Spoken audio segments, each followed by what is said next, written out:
Oh my god, it's day 50 already.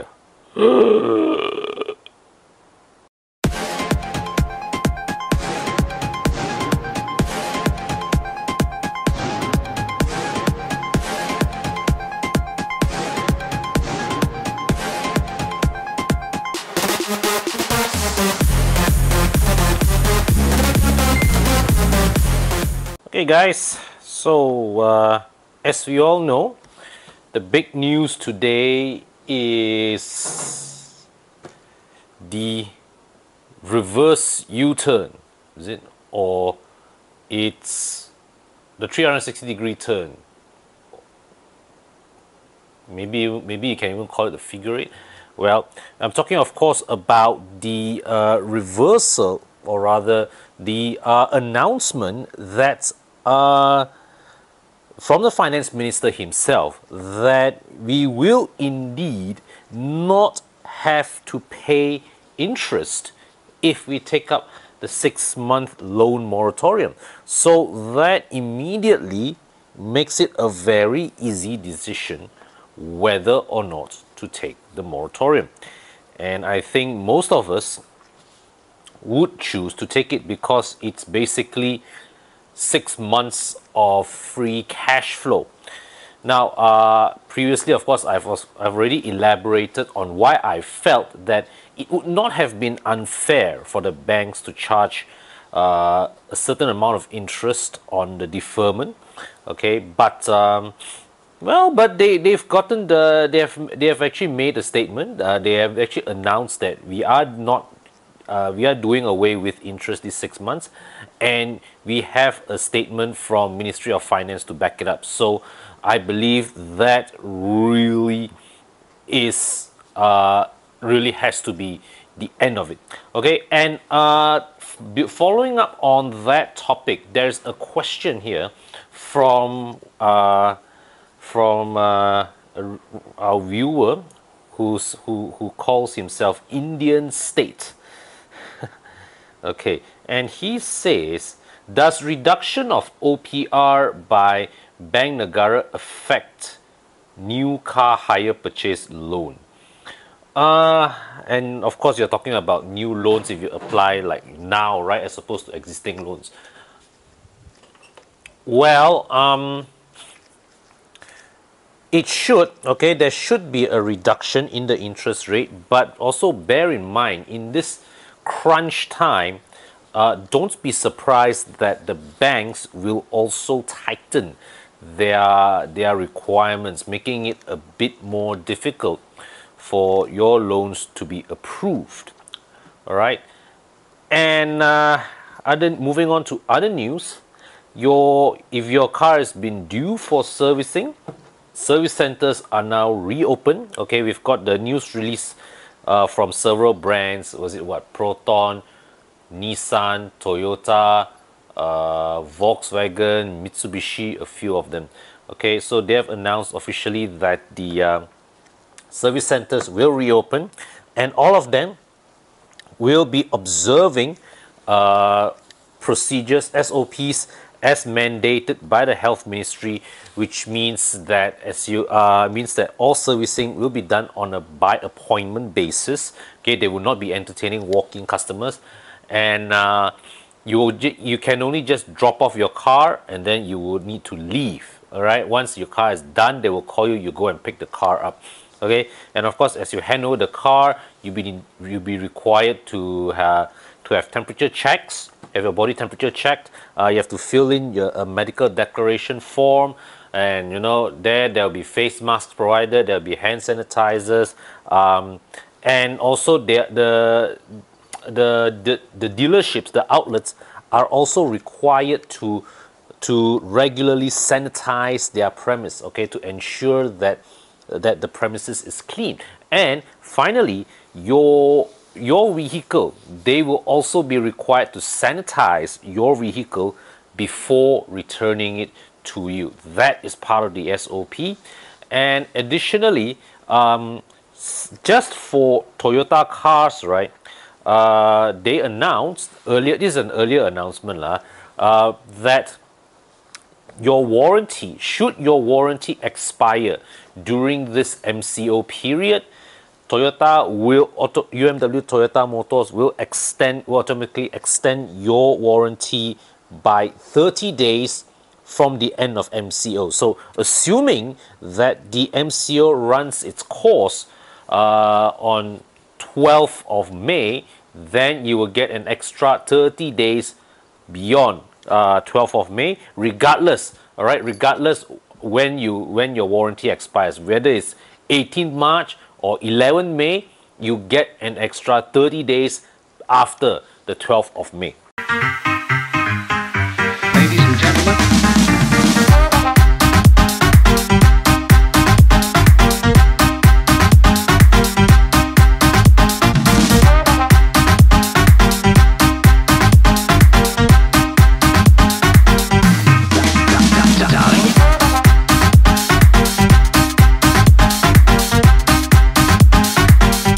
I also got a lot of comments on my video yesterday.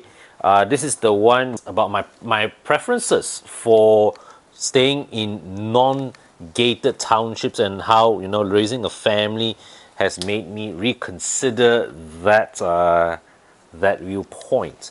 Now, of course, that particular video is sponsored by Duduk from EcoWorld. Okay, so what's Duduk? Duduk basically, as I explained, it's a new property brand by EcoWorld, all right, that the proposition of Duduk is to offer you township living at an amazingly attractive price. A price so attractive that you don't have to sacrifice your lifestyle. Means that you can still have you can still dream about your dream car, you can still go for your holiday, you can still have your, you know, you can still go and lepak at your expensive cafes, okay? And you don't have to stay in some ulu location. And if you are staying in the vicinity of Setia Alam, Shah Alam, Klang, Kota Kemuning, Bukit Tinggi, this is a place really worth looking into.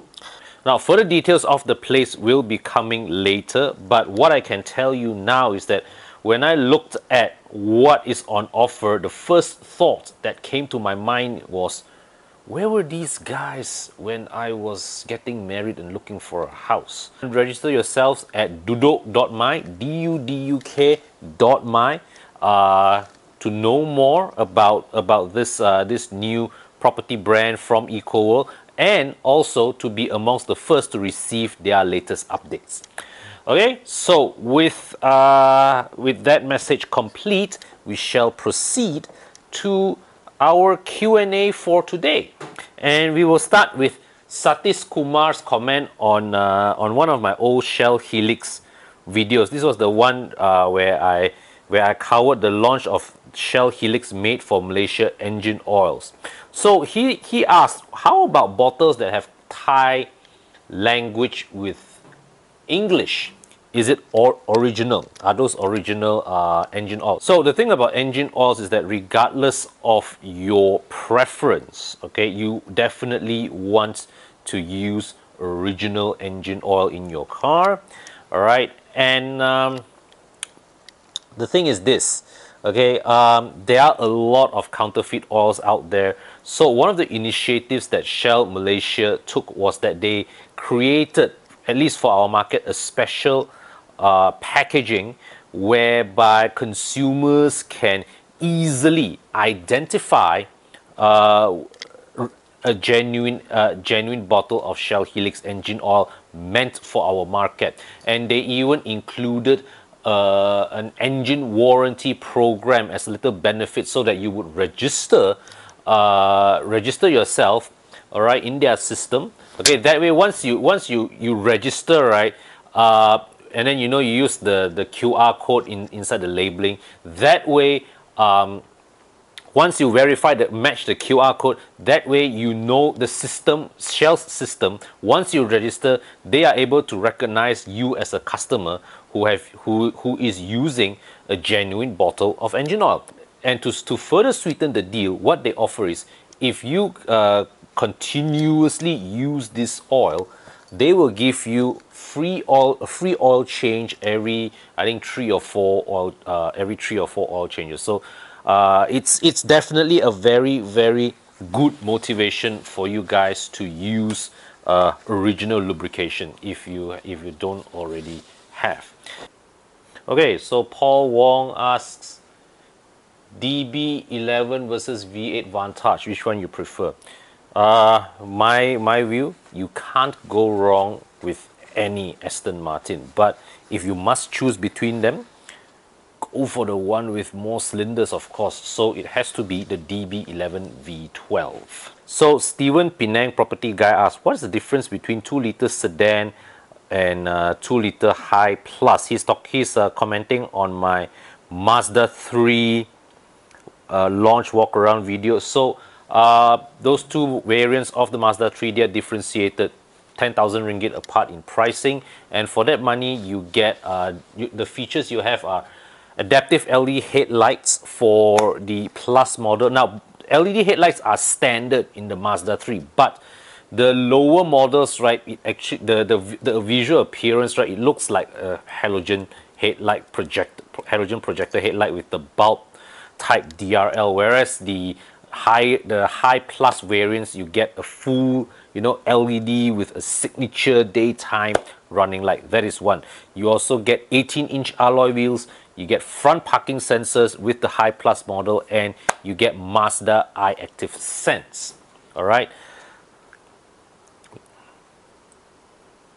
So you're asking which one is more worth it. Of course, if budget permits, go for the high plus, but really the 2.0 high model to me offers enough of what you need. It's just that I think because you are shopping at that price point, 150,000 ringgit, right, it's a bit to stomach the omission of all that equipment. So I think given the budget, all right, you definitely want to spec your way to the top if you can afford it.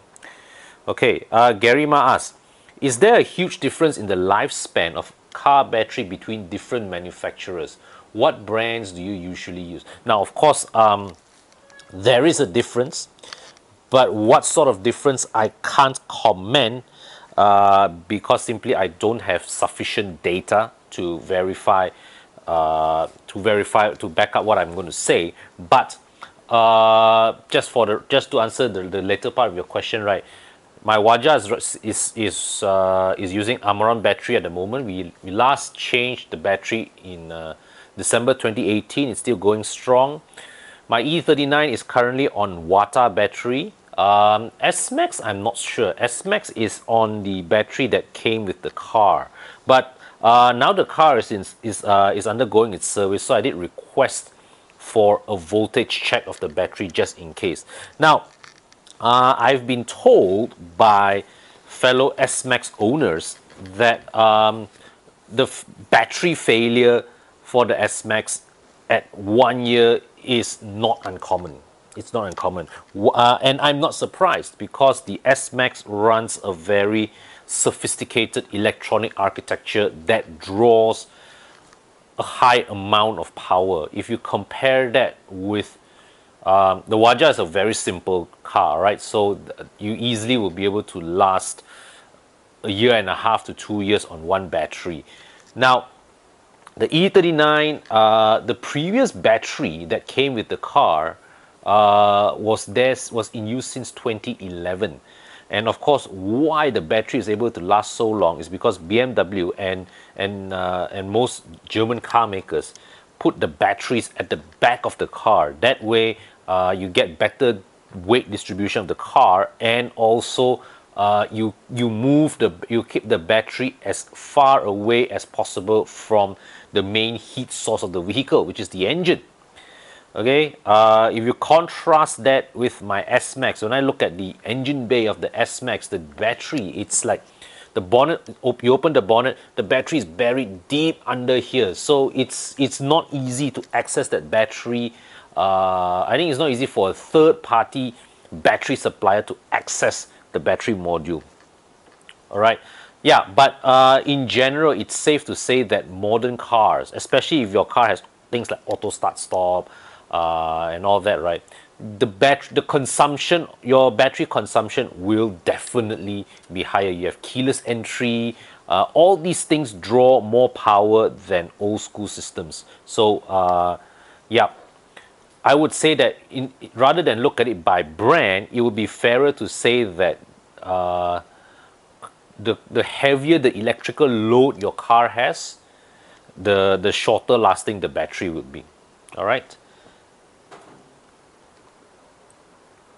And Dave Tang, which should I go for? 2015 Volvo V40 2.0 or Golf Mark 6 GTI? Which is better in terms of reliability and cheaper in spare parts? Thank you. Well, here's the thing. The Volvo is, I believe, is probably the more reliable one. But the GTI but it's way easier and cheaper to source parts for the Golf GTI, I believe. Okay, so your choice.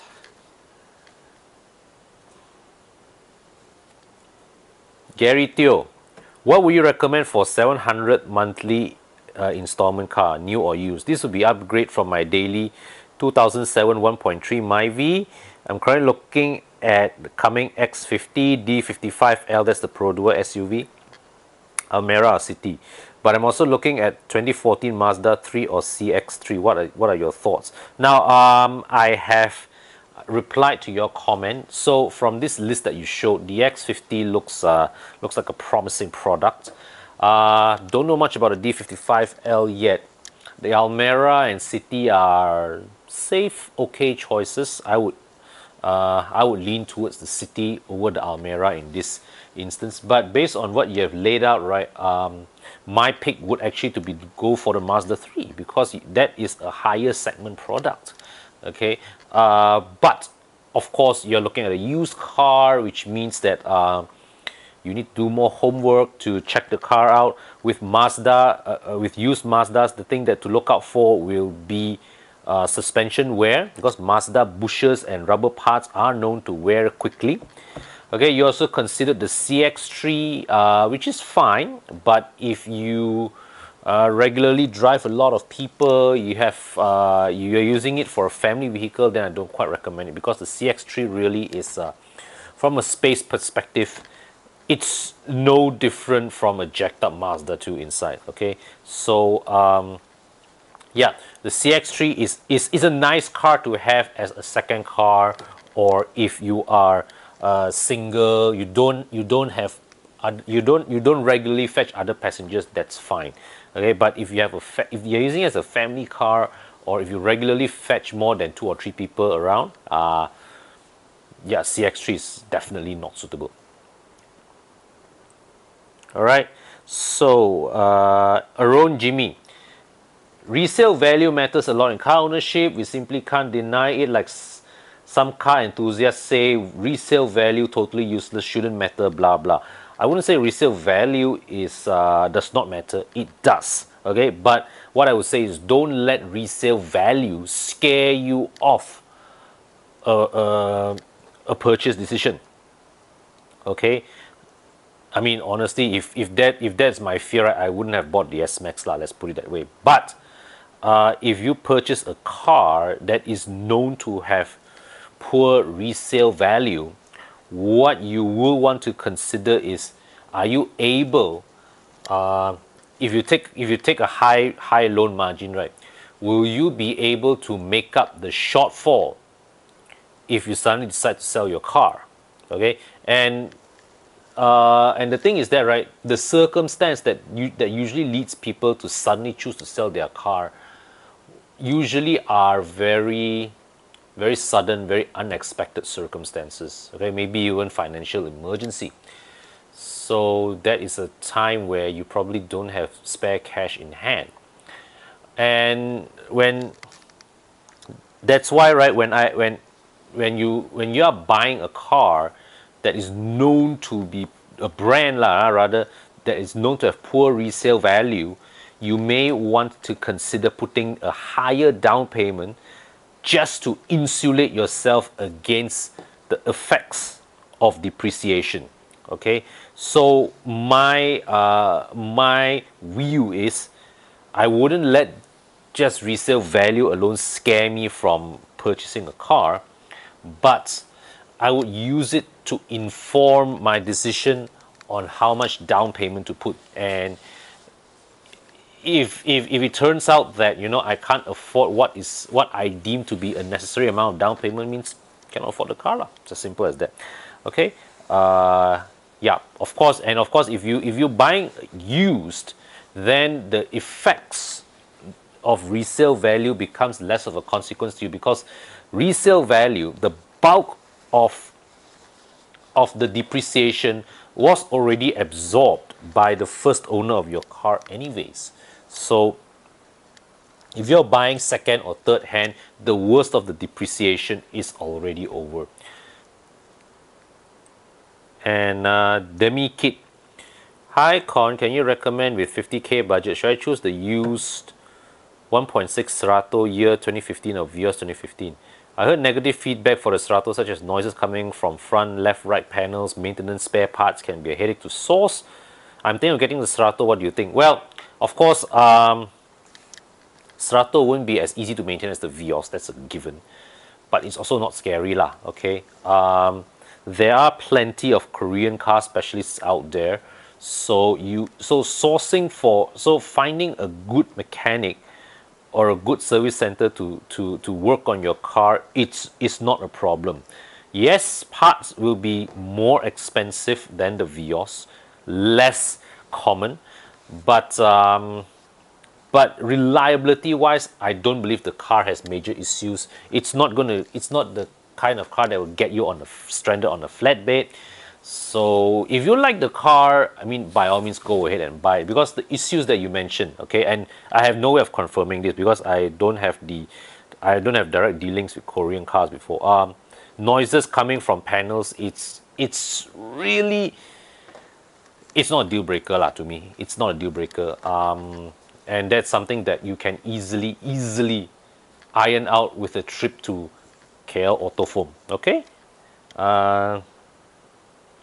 Extreme 2006.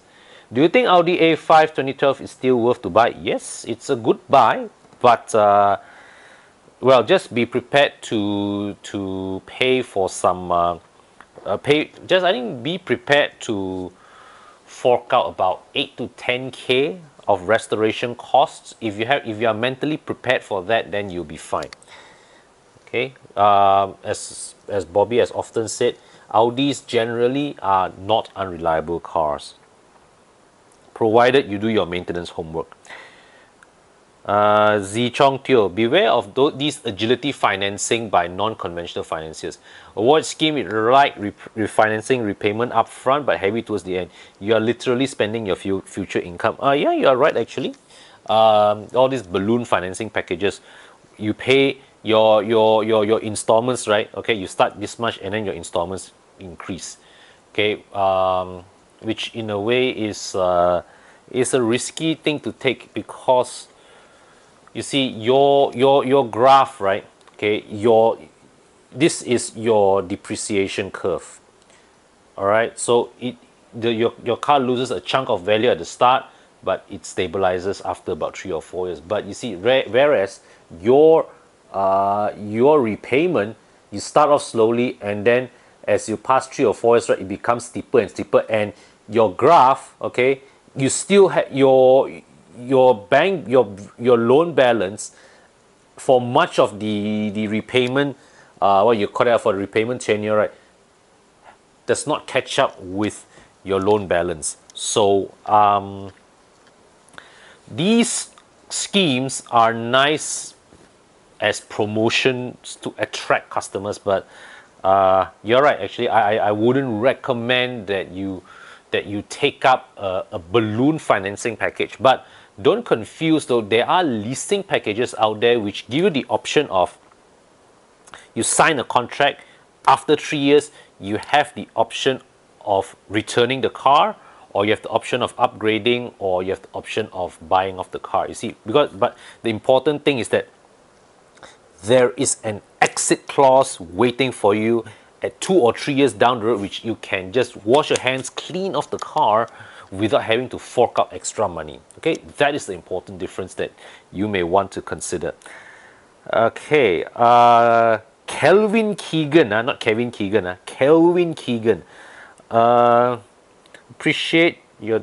Okay, I'm from Singapore. I have the intention of spending a few years of retirement in KL. Since I'm not migrating there, wonder will I still be eligible to buy a car rather than rent it in my few years there? Wonder if you're aware of any guidelines for foreigners in owning a car. As far as I know, your only stumbling block is you can't take loan. That's all. Okay, there's nothing stopping you from owning a car here.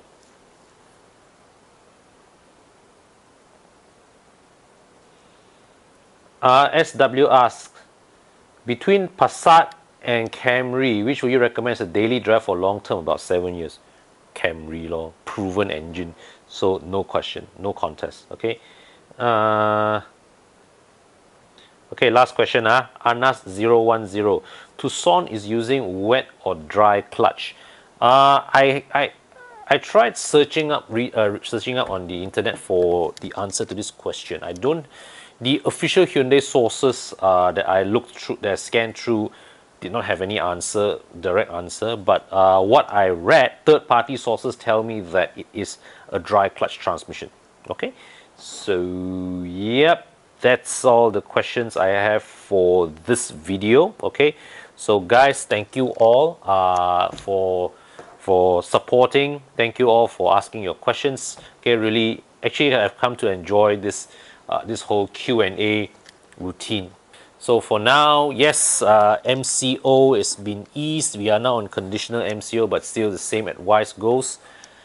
Stay home if possible. Stay safe at all times. If you guys like this channel, like my videos, do give me a like. Subscribe also to my team members, Bobby, Bing, and the rest of them, all listed in the description section below. Go watch their videos. The last over this this MCO period, the Aurizn team, we have generated at least more than 200 videos throughout this period to keep you guys company, to give you guys something to look forward to every day. It's something that we enjoy doing. All right. That we know that this is a difficult time for everybody, so we just want to be, trying to inject some positivity to the people around us. Okay, so yeah, stay safe, guys. I'll see you in the next video.